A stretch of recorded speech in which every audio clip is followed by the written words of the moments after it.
The general manager's winter meetings are finally upon us, and fingers crossed, something, anything, some dominoes fall in the next 48 to 72 hours. Good morning. I'm Scott Belford, joined as always by the best co-host in the biz, Adam Mack. This is the walk-off.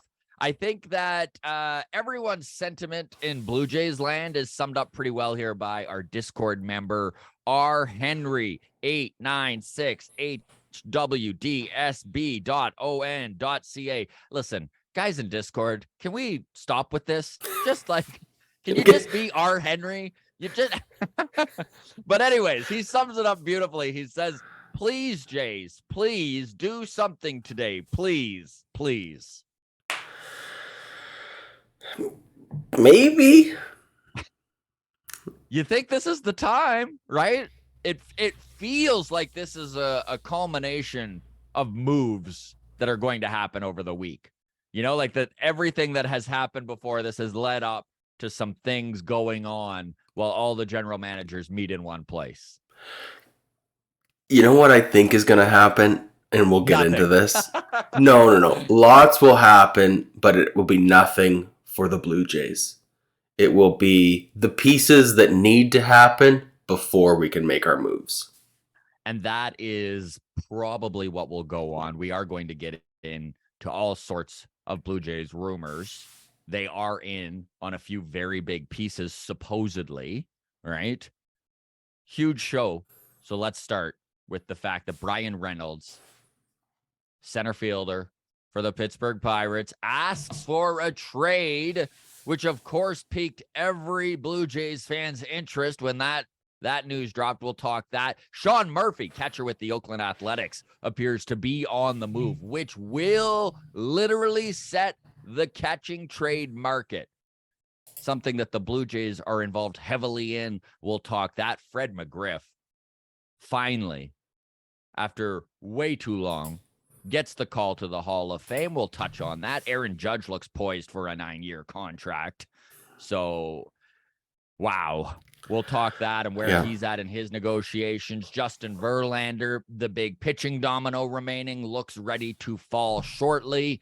The Blue Jays supposedly still in talks with him. And then we'll end the show just touching on the shortstop class, where Trey Turner is at, the fact he's close to signing, tons of interest in Xander Bogaerts, but none of it, as shocking as it may be, from Boston. A couple days ago, Bryan Reynolds of the Pittsburgh Pirates, and really, I was in Pittsburgh in September for the Blue Jays series there. Not a lot of fan support. There's not a lot of reasons to go out and watch Pittsburgh Pirates baseball at this moment. Bryan Reynolds is one of the few. Him and O'Neill Cruz basically are the reason fans are showing up at that stadium. But then he came out 2 days ago and said that he wanted a trade. Now, of course, this is a dude Blue Jays fans have salivated over since the realization we needed a center fielder. That since we decided, and by we, I mean, obviously the front office, but Jays fans seem pretty on board with moving George Springer from center field, a very taxing position on a body of his size and an age of 33, to right field. And that seems to be, it's tough to judge what this Jays team is doing because we have literally heard almost nothing. But it seems like with the move of Teoscar Hernandez, this is part of the plan. Now, Adam, Bryan Reynolds, statistically, offensively, would be excellent. Yeah, I mean, we got the tweet here from Danny Vetti. Bryan Reynolds ranks among qualified NL center fielders in 22. First in OPS, first in home runs, first in slugging percentage, first in average exit velocity, second in extra base hits, second in total bases, second in weighted runs created plus, WOBA, and WAR. See, he's one of the best center fielders offensively in the league. Now, yes, a lot has been made out of his defensive face plant. I guess is the best way of putting it in 2022, because this is what's really weird about Brian Reynolds is that he really was a good center fielder. His outs above average were good to elite in every year but last year, and then it was just plain bad with a -7. Now, we've talked about this before, the advanced defensive stats. They're not perfect, and we saw it with Matt Chapman this year. Mm-hmm. Matt Chapman, according to these stats, were considered a below average third baseman. Anyone with eyes in Blue Jays land knows darn well that wasn't the case. But there is still something to be said for these stats. And it was really interesting, too, because with left batters, his outs above average was actually +1. So almost all of his negative outs above average that occurred was with right-handed batters, and that makes you wonder if it was the positioning the Pirates were playing with that caused part of this. Sometimes it's bad luck, and I know that stats, according to Fangraphs, he was one of the more unlucky center fielders this year, whatever that means. You know what? Honestly, the whole everything to do with the Pittsburgh Pirates is a bit of a write-off defensively. I mean, we watched that. Great point, by the way. The third baseman was pulling spits out of his back pocket while Yes. the play was happening. You remember that hilarious Yes. play? If I was a better producer, I'd pull up the video of this right now. But there's a guy rounding third, and he's pulling spits out of his back pocket for a moment. Like, that's the kind of team atmosphere that was going on in Pittsburgh this year. So, yeah, it's not like the Pirates were overly engaged in the games, especially after about June when they were already mathematically eliminated from the playoffs. So I'm not going to read too much into that. I mean, if historically he's good and last year not so good, it's not a concern for me. This is news that did pique every Blue Jays fan's interest for numerous reasons, and we just kind of went over it. Just the fact it looks like George is probably moving to right field, the Jays' need for a center fielder or someone who can log some serious time there, the need of a lefty bat, which Brian Reynolds is. David Bednar is a big bullpen piece that interests a lot of Blue Jays fans and would fit into this bullpen really nicely. So you dream of this big trade that would fill several needs within this Blue Jays organization. But here's the thing. The Pittsburgh Pirates are a joke organization. And if you think Brian Reynolds asking for a trade is going to move the needle on this front office in Pittsburgh at all, it's laughable. 3 years of control, they have this guy at a very, very reasonable rate. He's just ARB eligible this year. I don't know, man. I don't think it's happening. I don't think he's going anywhere. There are a lot of other teams that have supposedly said that they're interested, and why wouldn't you when we just went over his offensive numbers. Anyone who's in need of a center fielder, and even forget that, a left-handed bat in the outfield is going to be interested in this guy. All right. I want to agree with you, but at the same time, we're just about to talk the Sean Murphy Oakland Athletics situation. I don't see the difference. The Athletics are a joke organization as well. 3 years of control left on Sean Murphy. Yeah. For me, it's a very equivalent situation. I think except for the fact that Billy Beane and the front office in Oakland is a lot better at what they do. All right. Than the Pittsburgh Pirates. That's my only argument, but I agree with you 100%. If you're just taking a zoomed out look at the landscape, you would think that they're in the exact same position. So you think that the Pirates' sheer incompetence is going to stand in the way of Brian Reynolds getting moved? Do you think, Adam, Brian Reynolds coming out and asking for a trade lowers the Pirates' leverage at all? No. If they are, I don't think so either. At first I did. At first I was like, wow, Brian Reynolds is really screwing the Pirates over. But then the more you think about it, the more you're like, the Pirates don't even have to move him. Like, you can request the trade all day long. Like, Brian Reynolds was already probably miserable in Pittsburgh.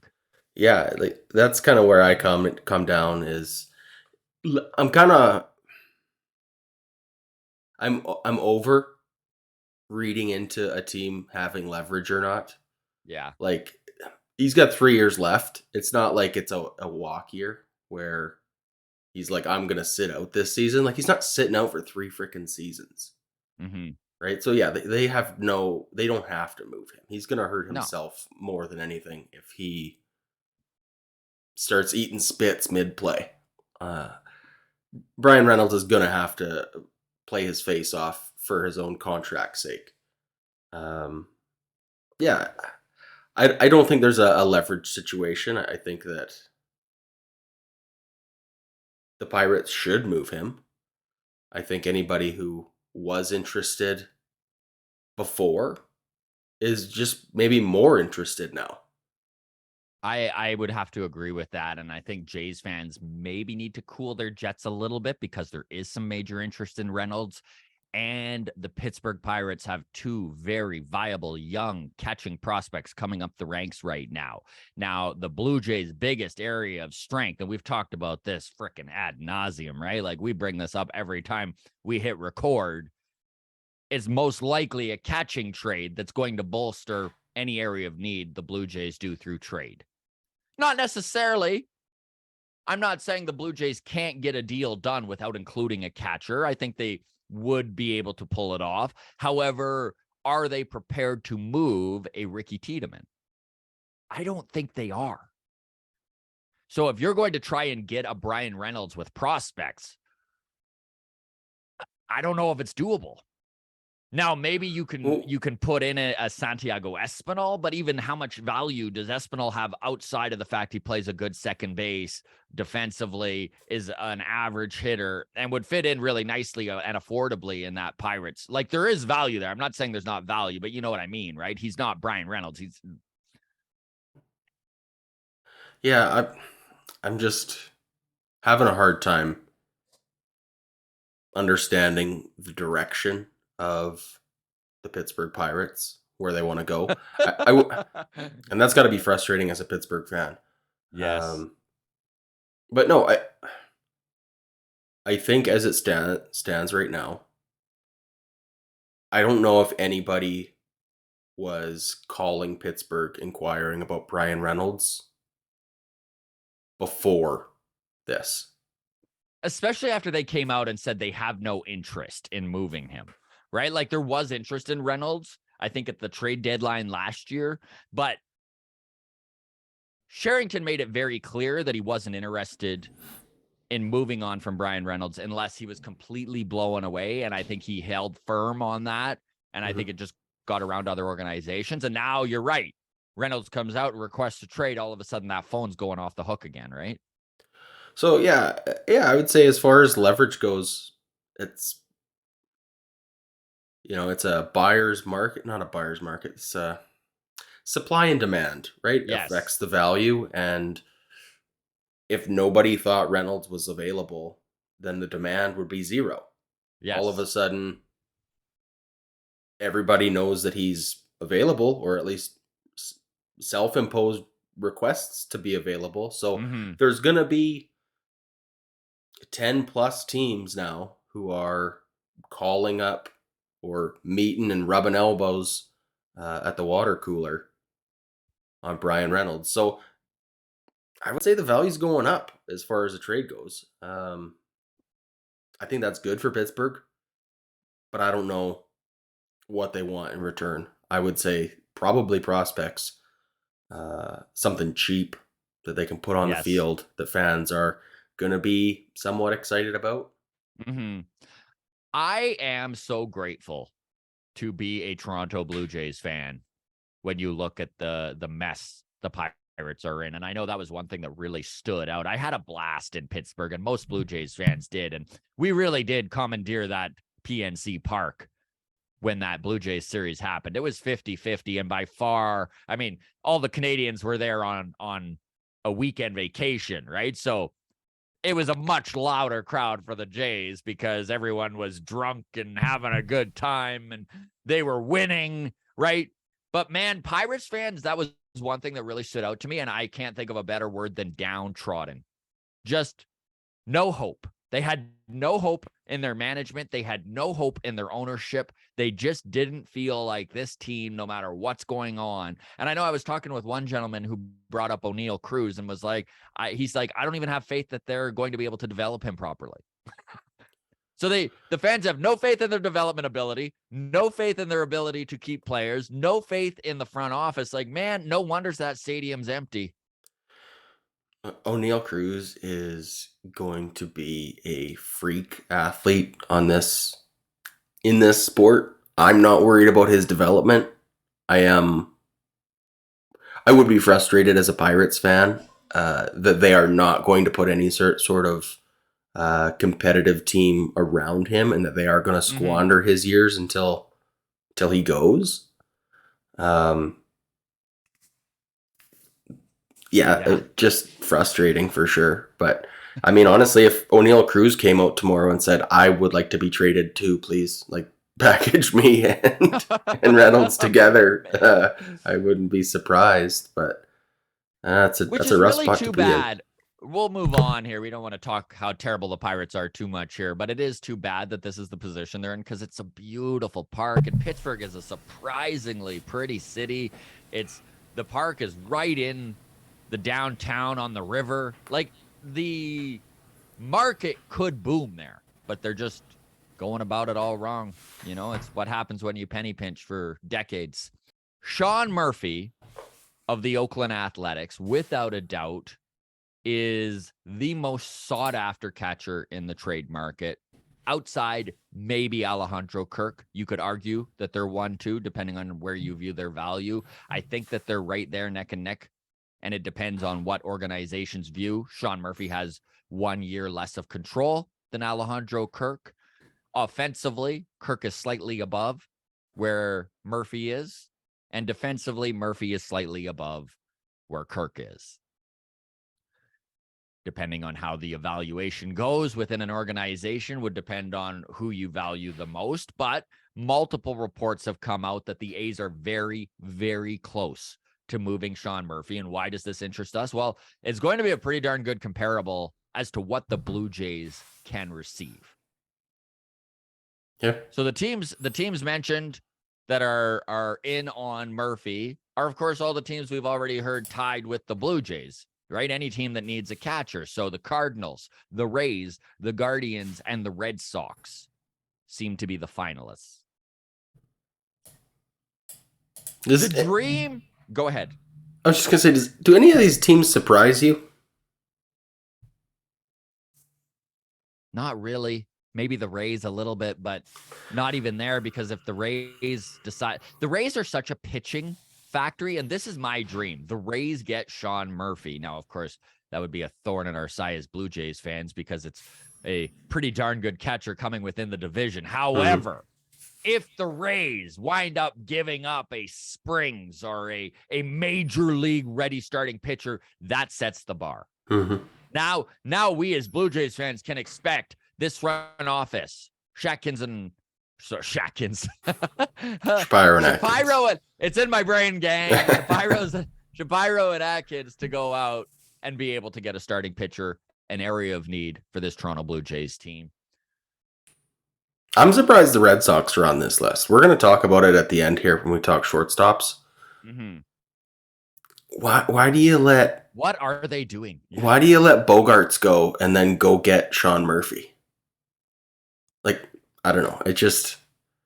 The Rubik's Cube that is the Chaim Bloom Red Sox, I cannot solve.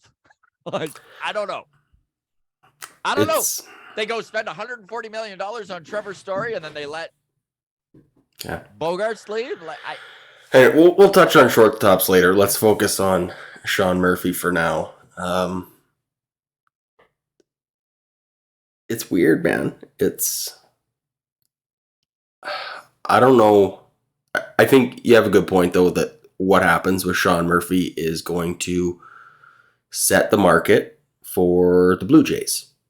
And this is what we touched on off the top of the show, is that this move, I think, happens this week. Yes. I don't think Jansen or Kirk or Moreno, Moreno get moved whoever it this is. week at the GM winter meetings.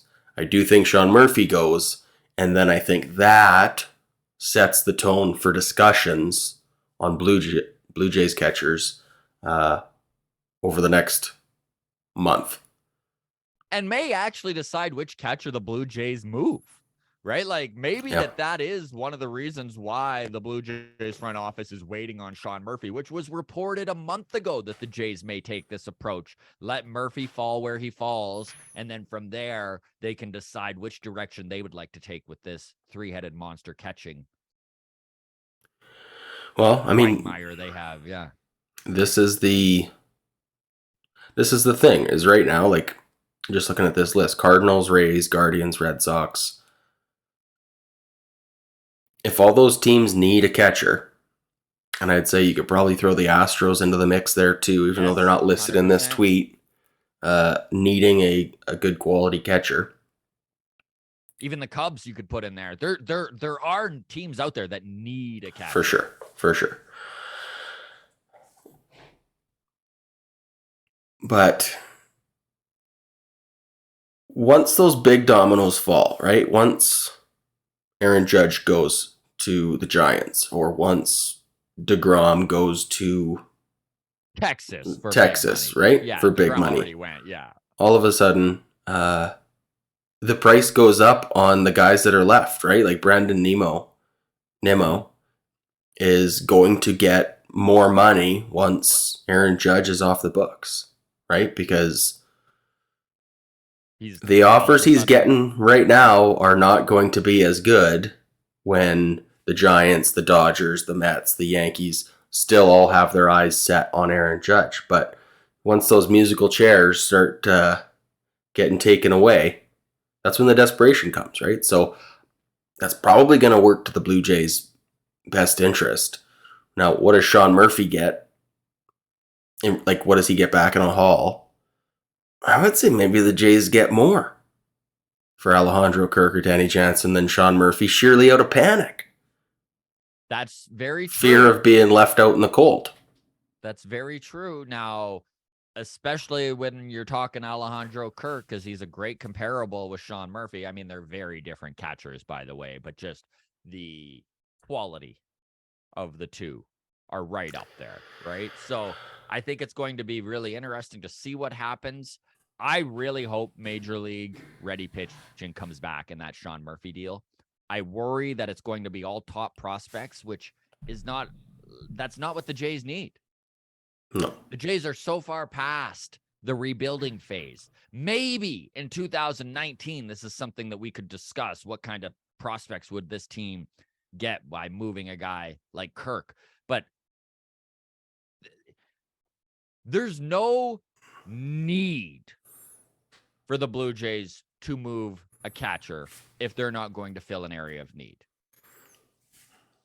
I would rather them roll with three catchers, and I don't think that is ideal in any sort of scenario. I think that they will trade a catcher, and I think they probably should, even just for playing time with a guy like Moreno. You don't wish one of these guys to just sit on the bench, right? Right. You can go out and get a Martin Maldonado to do that, Mm-hmm. if that's the direction you'd like to go. But I think Gabriel Moreno is going to need almost everyday playing time for him to properly develop into the catcher everyone sees him being. Agreed. Alejandro Kirk is an all-star. You need his bat in the lineup every single day. And Danny Jansen has the most power of all three of them and manages the starting pitching rotation better than anyone else because he's got all that experience. So, there's so many reasons why you want all of them in the lineup at all times. So, yes, there's a lot of Blue Jays fans that are beating the drum very loudly. We don't need, you don't have to move a catcher. And that's true, but you probably should. Probably should. How do you feel, honestly, if we carry all three catchers into next season? Are you okay with that? I don't like it either. I know a lot of people that are adamant that we shouldn't force a trade. I kind of feel like we should. Yeah. And listen, I I would rather them carry 3 catchers than move a guy for prospects. I don't think, I don't want to move. Okay, I don't want to move a guy for prospects, but if we're saying, and let's just throw the name out, Gabriel Moreno. Let's just say we should get back an A-level Brian Reynolds. Let's just say we get him back, right? I would rather go into next season taking a lesser return who's still going to fill that area of need. Still going to fill in like a B plus guy than just have 3 catch. I don't know. I'm just. Those of you listening too, drop in the comments what you think here. I mean, Adam and I are so on the fence. We go back and forth with this constantly. Which catcher should they move? Who should be traded? Yeah. Should we keep them all? Like, what do you think? But I agree with you, and I really do feel like if we're going to bolster the outfield or starting pitching, one of them will be done by free agency, and one of them has to be done by trade. Mm-hmm. And of course, the biggest chip this team has is catching. So yeah, we'll move on from there. We talk this all the time. Fred McGriff. Yes. Hall of Fame bound. Pretty cool. Former Toronto Blue Jay. Of course, he played 5 years with the Jays. Stud with the Braves. That's probably how he'll go into the Hall, with a Braves hat on. That would be my guess. So Sunday night, last night, the Hall of Fame's Contemporary Era Committee, which is the committee they put together to try and fix mistakes that the baseball writers had made. Not really happening though, eh, bud? Yeah, not really happening. Not really happening. I mean, don't get me wrong. I am so happy to see Fred McGriff get into the Hall of Fame. He was unanimous. 16 votes. All 16 members of this contemporary committee said, yes, Fred McGriff should go. 8 votes for Don Mattingly, Donnie Baseball, just not quite there. Curt Schilling, 7 votes. Schilling probably should be in it. Mattingly should probably be in it, but Mattingly never won. That's a big strike against him. Curt Schilling, giant piece of shit. So that's a strike against him, right? Dale Murphy had 6 votes. And then listen to this, man. Fewer than 4 votes for Albert Bell, Barry Bonds, Roger Clemens, and Rafael Palmeiro. Like, if you're going to try and fix a mistake, Roger Clemens and Barry Bonds, I don't care what anyone says, should be in the Hall of Fame. I've talked about this before. It's a museum. I don't think there's any reason to hide from the steroids. It should be well stated there. Yes, this was during the steroid era, and both were busted numerous times on steroids. We're not proud of it, but also 760 whatever home runs, a mark that will never be beat. How are you keeping this out of the Hall of Fame?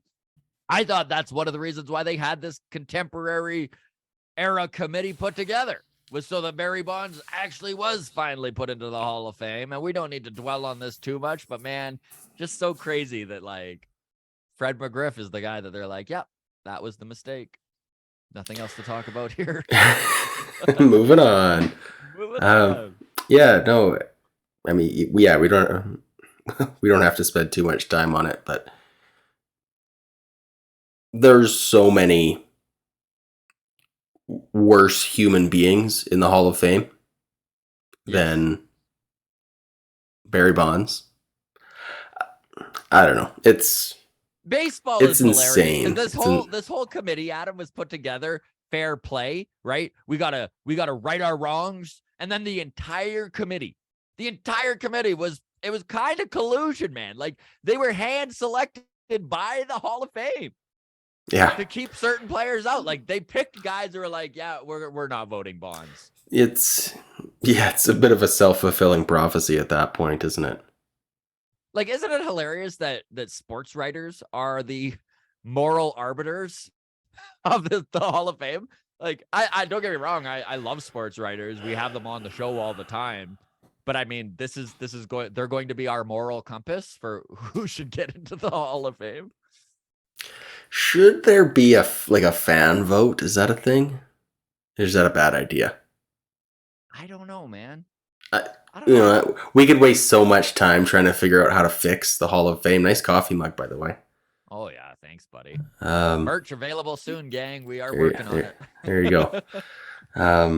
Yeah, I don't know. The Hall of Fame continues to shoot itself in the foot, but would you expect anything less from baseball? Sure Probably wouldn't. not. If anything, they're consistent. There you go. All right, let's pivot from there then. Justin Verlander, Blue Jays continue to be engaged. Justin Verlander. Are you sick of this story yet? Is A this little bit. A little bit, but I mean, it's to be expected. He is the biggest domino in the pitching market yet to fall. AL Cy Young Award winner. I mean, of course, he opted out. He got a 2-year contract with the Astros last offseason, $50 million over 2 years with an opt out. I mean, you win the AL Cy Young at 39 years old. Of course, you're going to opt out. Mets and Dodgers are who keep getting brought up as the front runners, which makes sense, but also does it? Or are they just the two biggest markets in all of baseball? And of course, they're the ones getting talked about. You know, we're aware of how close the Blue Jays were to landing Verlander last offseason. I mean, we've talked about the fact Verlander actually went to bed one night convinced he was going to be a Blue Jay, woke up the next day and was offered something from Jim Crane, a good friend of his, owner of the Astros. You know, they already had that inside track, the Astros did. He won a World Series with them in 2017, and they stuck with him over his Tommy John surgery. Something that, you know, there is still some loyalty in baseball. And so I think that's why, even though the rumors were the Blue Jays were competitive and right there with him, that it was just more of a loyalty thing to go to the Astros. But now loyalty's is out the it? door, buddy. Hold on.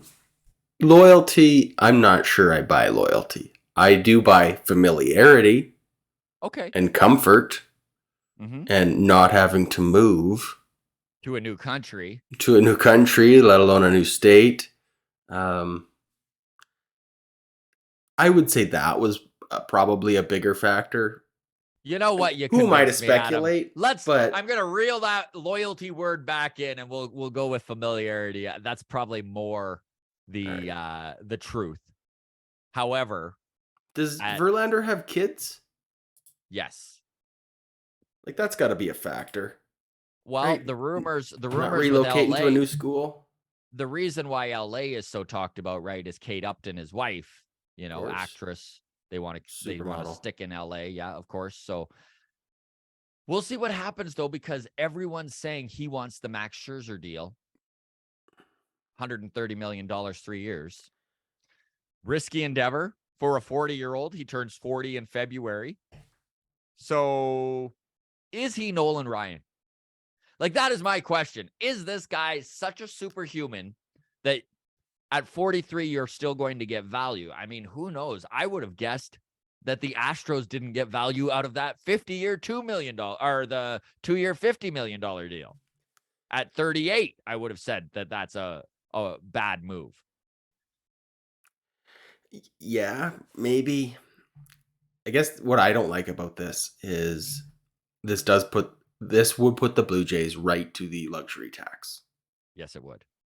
which means very little, if any, wiggle room for any other ads. Mm-hmm. Center fielder, not coming.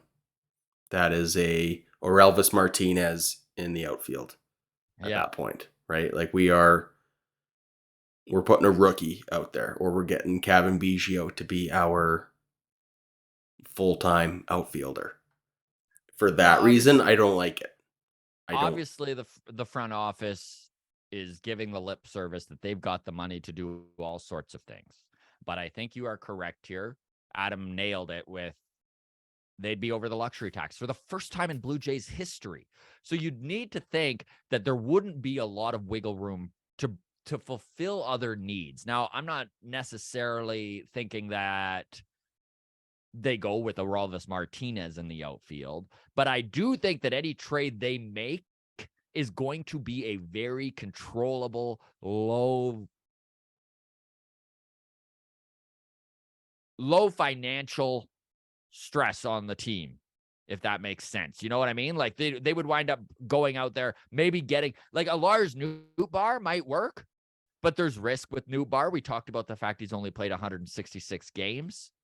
You know, so somebody like that who's maybe not ARBA eligible yet, so you can spread that. You know, you don't need to pay them much over the next 2-3 years while that Verlander contract. Like there is stuff they could do, but it would hamstring them a little bit on their options.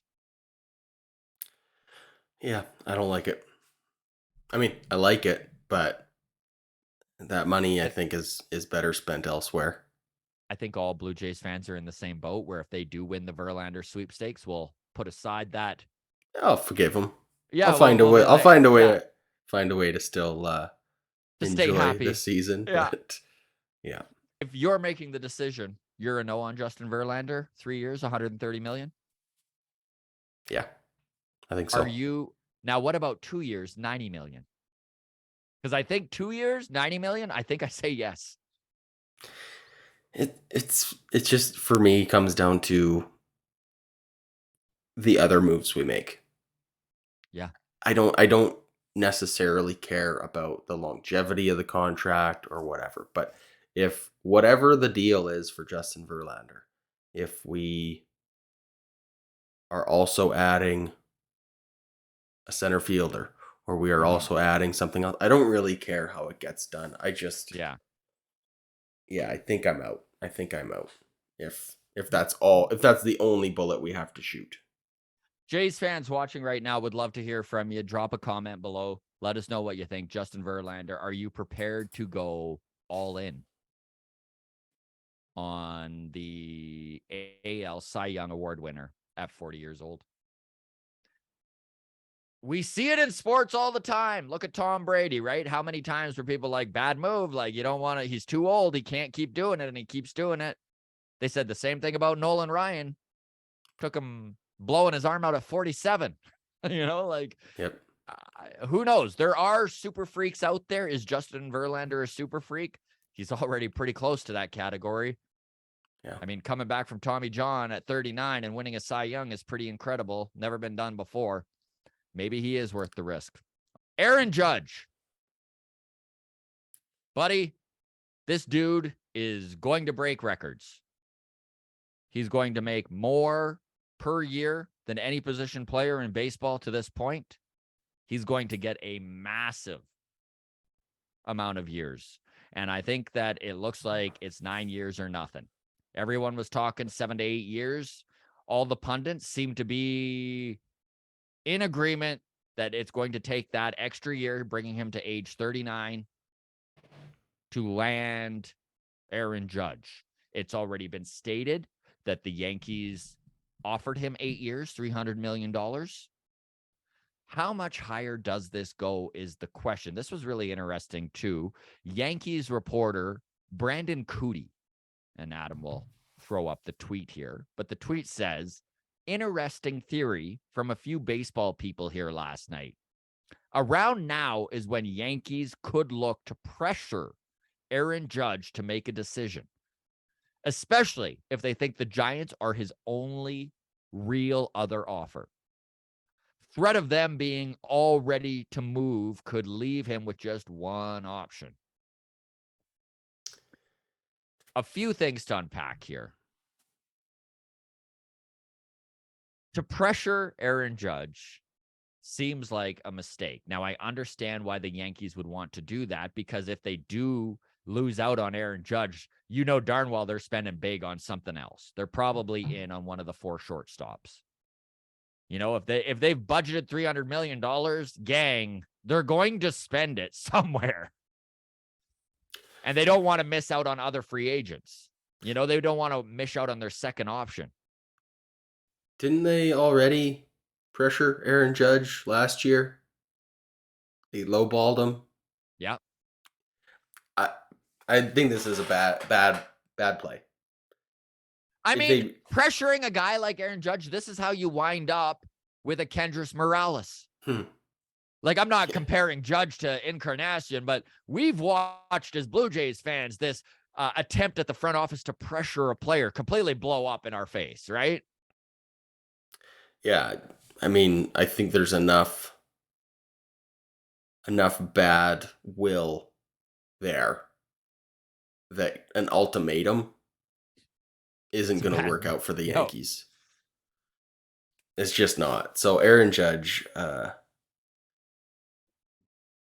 kind of hope the Yankees do get him though. If it is 9 years, Imagine it's 9 years, 350 or something insane like that. 3 years. there's no way that Uh, works out for the Yankees.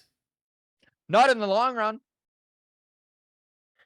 I mean, believe me, I would the idea of Aaron Judge for age 31, 32, 33, 34, that's a pretty appealing. Look, as a Jays fan who has to deal with the New York Yankees on a regular basis, 3 full weeks a year, Mhm. we deal with the Yankees.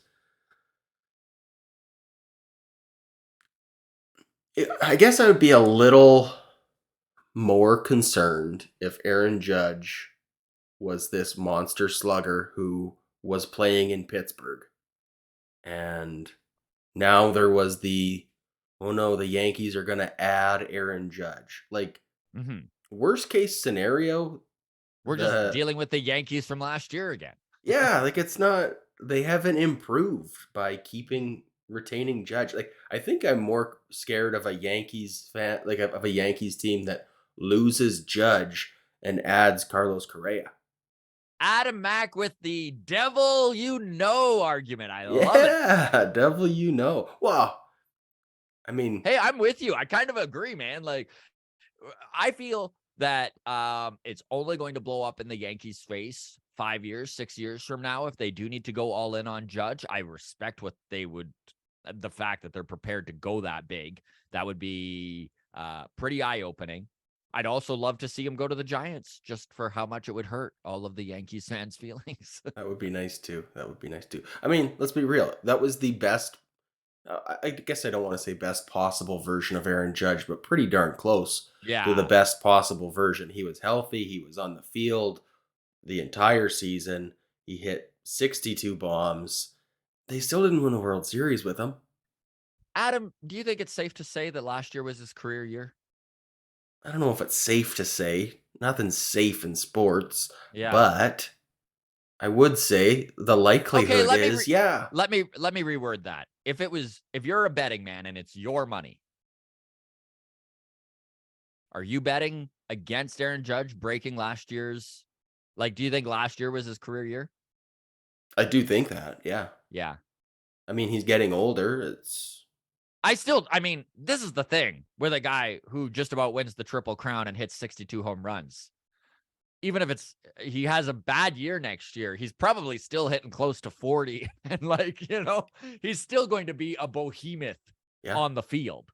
Agreed. And just the more money they give him, the less money he has, or the less money they have to address other needs. And Mhm. clearly, they have other needs. So Mhm. if that moves them out of the Carlos Rodon market because they spent it all on Aaron Judge, I'm happy with that. Yeah, I'm all for it. I'm all for it. All right, let's wrap this up here. Man, fingers crossed that we get to, what would be beautiful, buddy, is we release this and then tonight I'm calling you and I'm like, all right, we got to do a quick video here. The Jays landed somebody. That's the dream. That's the dream. Lots of shortstops available. Do you think one gets signed this Well, week? all the rumors are that Trey Turner is very, very close to a massive. Now the rumor was $288 million deal. So just under the Francisco Lindor deal. The Phillies seem to be the team that is tied to him the most. This is still all speculation and rumors, but I think that it makes a ton of sense. The Phillies are a major market. They've got some big bucks to spend, and they've got a hole at shortstop, and it has been well stated that they are in on these mega four shortstops. Plus, you could argue there. I mean, there's an argument to be made that they are a contender. Yes, right? You could make that argument, sure. I mean, I think any team that goes to the World Series is in win now mode. Are you sure? Are you sure you don't want to just pout with me about they only won 87 games? All Yeah, I right. would say the Phillies are a contender, and they are again a money machine. So I think that this makes a ton of sense. Mhm. We are going to. I think Trey Turner is the first domino to fall, and it's going to be so interesting to see what Carlos Correa does once that happens, because I truly believe Carlos Correa still thinks that he should get the Francisco Lindor, and we'll just need to see if there's markets out there that agree with him. I'm with you there. Yeah. Let's talk Xander Bogaerts to wrap things up. Okay. Xander Bogaerts, obviously, getting all sorts of interest. I know I was reading on MLB.com just this morning that there are supposedly 8 teams kicking the tires on him. Adam, you know what shocked me about reading that? What's That that? the Red Sox are not one of them. They're too busy going after a new catcher. They got their sights set on a top tier catcher. Like they're in Boston is an insane. It's a What is happening in Boston? It doesn't, man, they won the World Series in 2018. Like, they are not that far removed from being a juggernaut. They won in 2011 and like, man, they just are, sorry, 2013, 2007, 2004. Like, man, they have been such a good organization since that first World Series, constantly competing, always prepared to spend money, always in on the big free agents. And since that Mookie Betts move, the new curse, the curse of Mookie. I almost said the coos. Um, Potentially, maybe it is another 100 years. Be nice. I It's just don't like. Listen, Chaim Bloom is being given a lot of rope here. And I think it's because he did win a World Series with them only 4 years ago. That was his team he built. But man, I really don't understand what he's doing, what the plan is. You know, like you look at organizations, even the Pirates, at least you know what the plan is, right? Save as much money as possible at every turn. yeah. But that's not the case with the Red Sox. They just spent $140 million on Trevor Story. It is yeah, a weird situation like JD Martinez gone. Yeah. They got rid of Christian Vasquez at the deadline. Mm-hmm. The team doesn't know whether to crap or go blind, essentially. Like It is it, so difficult in baseball to develop homegrown talent. And we watched the Red Sox do it with Benintendi. We watched them do it with Bogarts. We watched them do it with Devers. And now we're watching them not retain this homegrown talent. And I think it might be a little bit of a lesson for the rest of MLB and frickin' Atkins and Shapiro. Listen up. These type of talents don't grow on trees. And if you're prepared to just let Mookie Betts go. Now I know that I'm well aware that there are way more there's way more caveats to the Betts trade than we're just letting on here. Obviously, there were a lot of things going on, and in the end, Mookie wanted to go, and I think that's why it happened. But the mhm. fact that they didn't try 4 years earlier, 3 years earlier to retain him blows my mind. And now we're watching them make the same mistake with Bogarts and Devers. You never know what's going on behind those closed doors in the front offices, but it feels like a mistake from an outsider looking in. Yeah, it sure does. Again, it would make more sense if this was a team that was in rebuild mode, but I just don't know why they would let Bogarts move and then sign Trevor Story. And maybe that is the answer. Maybe they should be in rebuild mode, but it doesn't. These aren't the moves they've made over the last 12 months that would signal a rebuild. Yeah, I don't know. It's so confusing. I don't know. I know this is the expert analysis everyone comes to this channel for, but I'm baffled by this one. Please, if by the way, we would love to hear your thoughts on the Red Sox here and what direction they're taking. I know that this is a Blue Jays focused podcast, but even Jays fans, please feel free to let us know what you think. Like I just don't. I wish there was a theory. I wish someone could say, Scott, this is what's happening. Maybe they're not doing it well, but at least this is the path that they have taken. Because I can't even figure out the map of what they're trying to do. Neither can I, man. It's personally, if Bogaerts leaves, they better be all in on Devers. They literally better give Devers whatever contract he's after. I'm not saying that the sky is the limit, but let's make a reasonable, competitive offer on Rafael Devers. Like, if you're just going to let your top talent walk at free agency, it just, anyway. Well, I mean, there has been talk about frustration inside that clubhouse that they have not been paying the guys that have been there, and instead they're giving it away to outsiders. So if I'm Devers, if they let Bogaerts walk, like, I think that this would is why be Bogaerts. I think this is why maybe Boston isn't in on Bogaerts. Maybe it's not even at the point that it's just Bogaerts is like giving him the bird. Up yours, Red Sox. You just watched Trevor Story get $140 million. You're their premium shortstop at a premium position, homegrown, won a World Series with the team. And now they're taking that money. They're not re-upping on you, and they're going and spending it on a free agent like Trevor Story. And you're just like, you know what? I was prepared to sign, but I'm not now.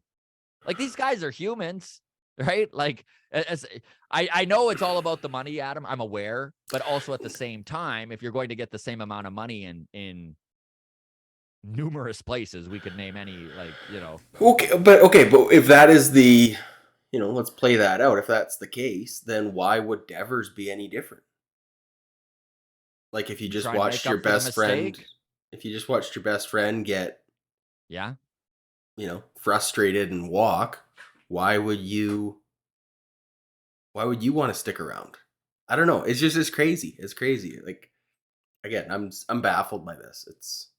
I'm baffled. We'll wrap it up there because we're just talking ourselves in circles trying to figure out this Red Sox Rubik's Cube. But yeah, absolutely. Honestly, everybody, thank you so much for following us this far. If you are still watching and have not subscribed, please do. We always appreciate it. Any interaction is always valued. You can feel free to drop comments below. We will get to those, or as many as we can, on our mailbag. Our Monday morning mailbag, which we run every single Tuesday afternoon, will be tomorrow. So we'll go through some of those. We'll see you then. All the best, everybody. Cheers.